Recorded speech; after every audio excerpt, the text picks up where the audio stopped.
స్వచ్ఛమైన నాణ్యమైన గౌదర్పార్ పూజా ఉత్పత్తులు www.gaudarpar.com ద్వారా ఆన్లైన్ లో ఆర్డర్ చేయండి. మీ ఇంటిని దేవాలయంగా మార్చుకోండి.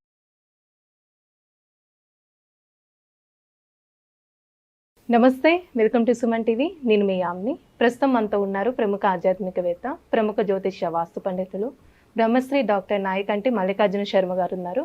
గురుగారితో మాట్లాడి మనకున్న సందేహాల గురించి అడిగి తెలుసుకుందాం. నమస్కారం గురుగారు. నమస్కారం అమ్మ. గురుగారు, ఈ ఆగస్టు 16 నుంచి అండి రవి మారుకోళ్ళ అసలు తులారాశి వారికి ఏ విధంగా ఉంటుంది? తప్పకుండా అమ్మ. ఓం శ్రీ గురుభ్యో నమః. ఓం ఆదిత్యాయుధే సహస్రకిరణాయ ధీమే తన్నో సూర్య ప్రచోదయాత్. అంటే సూర్యభగవానుడి యొక్క అనుగ్రహం అనేది ఎప్పుడు కూడా మనకు ఉండాలి. దానివల్ల ఆరోగ్యపరంగా ఇబ్బందులు లేకుండా ఉంటుంది.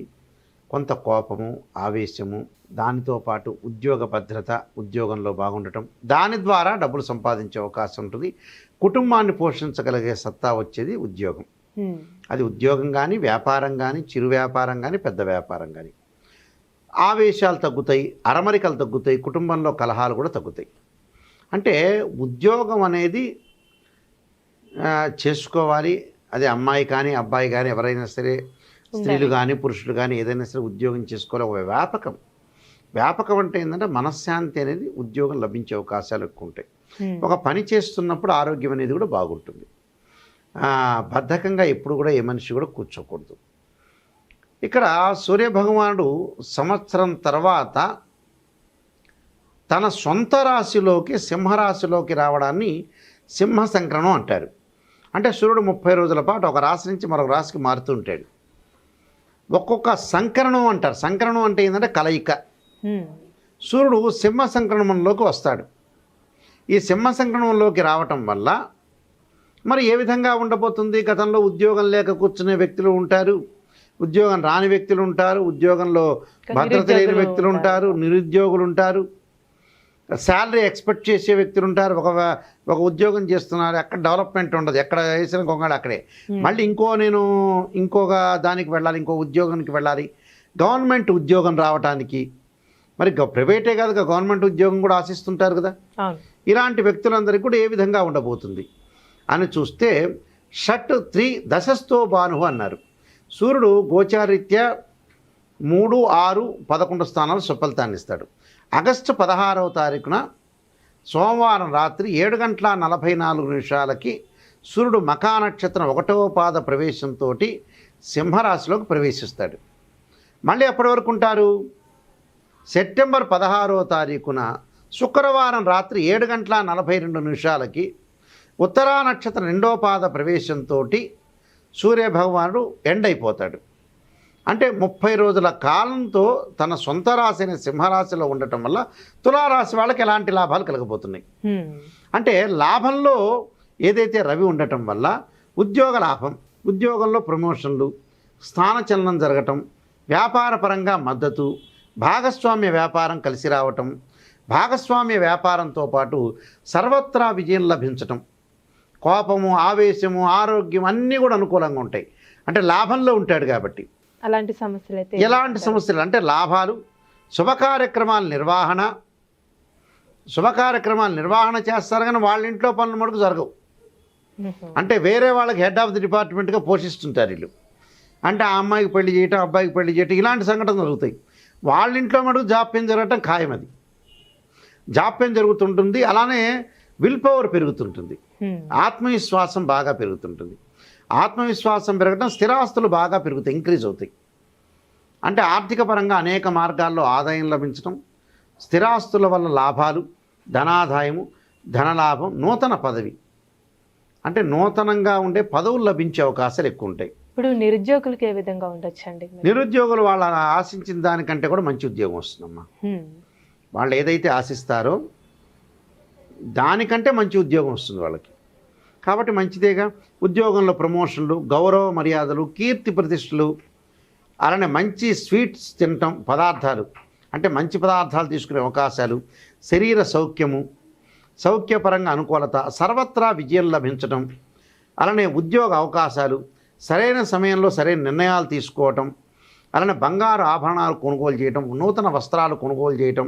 మధ్యవర్తిత్వం అనేది మంచిది కాదు.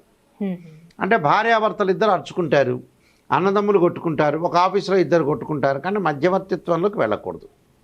మధ్యవర్తిత్వం వల్ల ఇబ్బందులు గురయ్యే అవకాశాలు ఉంటాయి. అలానే ఆరోగ్య సమస్యలు తగ్గిపోతాయి వాళ్ళకి. అంటే దీర్ఘకాలిక వ్యాధులు ఉన్న వాళ్ళకి కానీ వీళ్ళందరికీ కన్నా ఆరోగ్యపరంగా కొంత కుదుటపడే అవకాశాలు ఉంటాయి. అంటే ఆరోగ్యం ఉంటుంది, ఉద్యోగ భద్రత ఉంటుంది, అధికారుల యొక్క అనుగ్రహం ఉంటుంది, ప్రమోషన్లు, స్థానచలనము, భాగస్వామ్య వ్యాపారం కలిసి రావటం, స్త్రీలకు కూడా గతంలో ఏదైతే ఉద్యోగమో వదిలేశారో మళ్ళీ ఆ ఉద్యోగాన్ని వాళ్ళకి కాల్ చేసి పిలిచే అవకాశాలు ఎక్కువ ఉంటాయి. కాబట్టి ఉద్యోగం కూడా మంచి లభించే అవకాశాలు ఎక్కువ ఉంటాయి. స్త్రీలకు కూడా ఉన్నతమైన అభిప్రాయాలు, కుటుంబ పరంగా ఇబ్బందులు లేకుండా ఉంటాయి. అంటే కుటుంబంలో కూడా స్త్రీలకు ఏదైతే ఉంటుందో ఆ ఇబ్బందులు లేకుండా ఉండే అవకాశాలు ఎక్కువ ఉంటాయి. అంటే ఈ మార్పు వల్ల అంత శుభమే ఉంది. ఈ మార్పు వల్ల చాలా శుభం జరుగుతుంది. ఎందుకంటే తన సొంత రాశిలో సింహరాశిలోకి రవి సంచారం వల్ల సరైన నిర్ణయాలు తీసుకుంటారు, సరైన సమయంలో కూడా తీసుకుంటారు. ఇక్కడ అంటే సరైన నిర్ణయం తీసుకుంటారు, సరైన సమయంలో కూడా తీసుకుంటారు. కాబట్టి గౌరవం, ఆస్తి పెరుగుతుంది వీళ్ళకి. ఏదైతే గతంలో వాళ్ళు ఆస్తి కొనుగోలు చేశారో దానికి ఒక కొన్ని రెట్ల పాటు పెరుగుతుంటుంది ఆస్తి. అంటే ప్రాపర్టీ బాగా పెరుగుతుంది. ప్రాపర్టీ పెరగటం మంచిదేగా. నూతన పదవులు వస్తాయి. వాళ్ళు ఎప్పుడు కూడా జీవితంలో ఆ పదవి వస్తుందని ఎక్స్పెక్ట్ చేయరు. అలాంటి మంచి పదవి వస్తుంది. కానీ డబ్బుల దగ్గర మటుకు పొదుపు చేసుకోవాలి. అనవసరంగా ఖర్చు పెట్టుకొని అనవసరంగా లేనిపోని దాన్ని ఖర్చు పెట్టుకోకూడదు. గొడవలకు తాళం ఇవ్వకూడదు. అంటే గొడవలకు అంటే నేను ఇందాక చెప్పినట్టుగా మధ్యవర్తిత్వం అనేది మంచిది కాదు. ఆ మధ్యవర్తిత్వం వల్లనే కొద్దిగా ఇబ్బందులు కలుగుతుంటాయి. కాబట్టి శ్రద్ధ పెట్టి ముందుకు వెళ్ళాలి. అలానే విద్యార్థులు కూడా చదువు పట్ల ఆసక్తి చూపించాలి.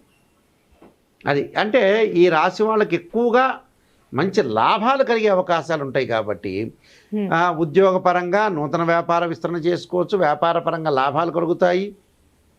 ప్రధానంలో కూడా అనుకూలమైన ప్రయత్నాలే వీళ్ళకు ఉంటాయి. అంటే సూర్యభగవానుడి యొక్క అనుకూలత అనేది వీళ్ళకి చాలా పుష్కలంగా ఉన్నాయి. అయితే వీళ్ళకి సంబంధించిన పరిహారం అంటే ఏంటండి? పరిహారం చేయాలంటే తప్పకుండా వీళ్ళు కొన్ని ప్రత్యేకమైన పరిహారాలు చేయాలి. దానిలో ఈ తులారాశి వాళ్ళు ఇంకా మనకి బాగుండటానికి సూర్య నమస్కారాలు చేయాలి. ఆదివారం కూడా సూర్యుడికి అర్ఘ్యం విడవాలి. అర్ఘ్యం విడవటం అంటే నీళ్లు తీసుకొని ఇలా సూర్యభగవానుడు చూపించి ఇలా అర్ఘ్యం విడవాలి, విడిచిపెట్టాలి. అంటే సూర్యభగవానుడు యొక్క ఆరాధన చేయాలి. ఎలాగా? ఇక్కడ వివాహం కాని ఇబ్బందులు పడుతున్న వ్యక్తులు ఉషాఛాయా సమేత సూర్యనారాయణ స్వామి యొక్క కళ్యాణం ఆదివారం రోజున మంచి ముహూర్తం చూసుకొని చేయాలి. అదొకటి. తర్వాత వివాహం కానివాళ్ళు, తర్వాత ఇంకా మిగతా మధ్యవర్తిత్వం అని నేను చెప్పాను కదా ఇందాక చేయకూడదని, అలాంటి వాళ్ళు కూడా సూర్యుని ఆరాధన చేయాలి. ఎలా ఆరాధన చేయాలంటే దివాకరాయుధ్యే ప్రభాకరాదీమే తన్నో సూర్య ప్రచోదయాత్ అనే గాయత్రి మంత్రాన్ని, జపాకుసుమ సంకాసం కాశ్యపేయం మహాదుతిం తమోరిం సర్వపాపగ్రం ప్రణతోస్మి దివాకరం అనే సూర్యుడు యొక్క మంత్రాన్ని, శ్లోకాన్ని చదువుకోవాలి. అంటే సూర్యుడు యొక్క ఆరాధన చాలా ఇంపార్టెంట్. అలానే విష్ణు సహస్రనామ పారాయణం చేయాలి ఆదివారం రోజున.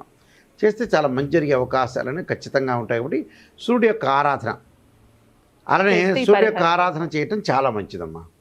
ఈ రకమైన పరిహారం చేయాలి. అవునమ్మా. చాలా చక్కగా తెలియజేస్తారండి. ధన్యవాదాలు. నమస్కారం. సుమన్ టీవీలో మీ పర్సనల్ అండ్ బిజినెస్ ప్రమోషన్స్ కోసం కింది నెంబర్కి కాంటాక్ట్ చేయండి.